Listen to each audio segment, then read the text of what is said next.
Has minute holes in which air is trapped. Hello बच्चों, मैं Gaurav convent school Bhiwadi से Gaurav sir, even I am teaching you that paragraph which is related to chapter first. So now we started. When we press it, हम यहाँ पे थे. Sponge has minute holes in which air is trapped. जो एक sponge होता है, sponge क्या होता है? सेमी सॉलिड होता है. सेमी मतलब आधा, सॉलिड मतलब सॉलिड, जो जिसके पार्टिकल बहुत नज़दीक होते हैं. सेमी सॉलिड, सेमी मतलब आधा, सेमी सॉलिड होता है. स्पॉन्ज क्या बोलते हैं हम? Semi solid. ठीक है. Sponge has minute holes in which air is trapped. When we press it the air is expelled out. जैसे कि हम उसको एक्सप्रेस करते हैं, कंप्रेस करते हैं या उसको प्रेस करते हैं, दबाते हैं उसको, तो क्या होता है? When we press it the air is expelled out. तो हवा क्या होती है? बाहर निकल जाती है. ठीक है. आपने देखो स्पॉन्ज बॉल होती है, एक स्पॉन्ज बॉल भी आती है, एक खेलने स्माइलिंग वाली, इस तरीके से आती है, एक स्माइल करके आती है ना, एक स्माइलिंग फेस की एक बॉल आती है. सो वो क्या होते हैं? स्पॉन्ज से बनी होती है. आप उसे दबा सकते हो, पानी में डाल के खेल सकते हो उसके साथ. खेलते भी हैं कई बच्चे, कई कार में रखते हैं डिज़ाइन के लिए. वी आर सो आगे क्या बोल रहे हैं कि the air is expelled out. जिसकी अंदर की जो हवा है वो क्या होती है? बाहर निकल जाती है.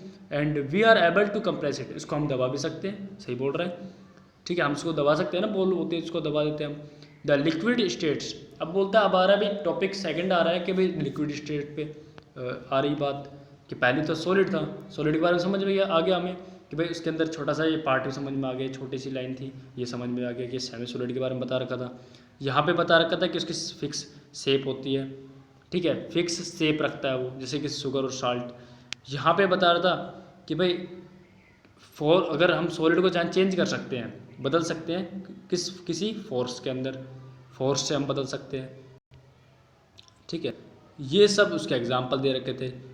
फिर उसके बाद यहाँ पे दे रखा था उसको दबाने, कंप्रेस करने के बाद, तोड़ने के बाद उसके डिफ्यूज़न के बारे में बात कर रहा था. तो ये सब थोड़ा सा पार्ट था किसका? सॉलिड का. अब आता है लिक्विड का पार्ट.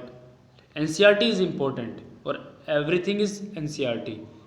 किस एनसीईआरटी बेस है. अगर एनसीईआरटी आपको नहीं पता होगा तो आपको पूरी डिटेल के बारे में पूरी चीज़ समझ में नहीं आएंगी. आगे चल के और भी किताबें मैं कोशिश करूँगा कि आपको पढ़ाने की इसी के द्वारा. ओके. सो हम थोड़ा जल्दी चलते हैं, कंप्लीट करने की कोशिश करेंगे इसको भी. यहाँ तक the solid states activity 1.10. Collect the following water, cooking oil, milk और even water, cooking oil, milk, juice और कोल्ड ड्रिंक. ये सब का वो आप क्या करना है? कलेक्ट करना है. ठीक है. अब क्या करना है? Containers of different shapes, put a 50 ml mark on this containers using a measuring cylinder from the laboratory. एक लेबोरेटरी से आपको क्या लेना है? आपको एक सिलेंडर लेना है. ठीक है.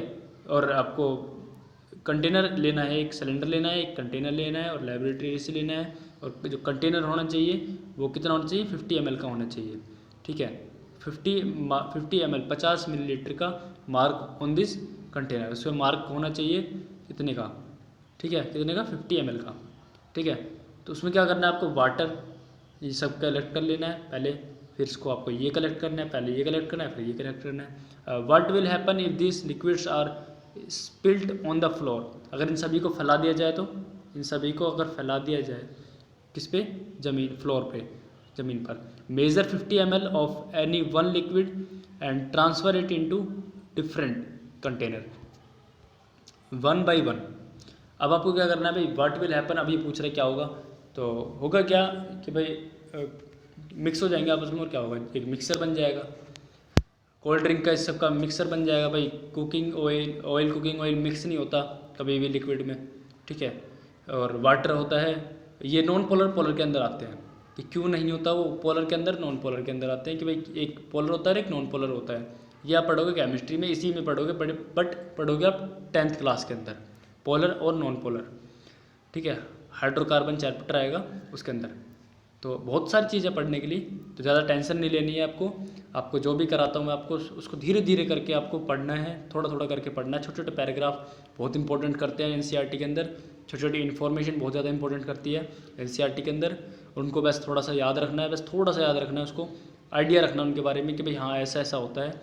उनकी छोटी छोटी इंपॉर्टेंट बातें आपको वो नोट्स बना के उसको हिंदी में लिख लो, अपनी भाषा में लिख लो, जो उस भाषा में आपको समझ में आता है उसमें लिख लो, उसको अच्छे से याद रख लो, उस दिमाग में समझो उसको, उस चीज़ को आपस में ऑब्जर्व करो आसपास में उसी चीज़ को, ठीक है। कलेक्ट वाटर, इसमें क्या होगा भाई, ये ड्रिंक वाटर कोल्ड ड्रिंक को मिक्स कर देना, डाल देना है, फ्लोर पे फैल जाए, क्या होगा, 50 millilitre of any one liquid and transfer it into different containers 1 by 1।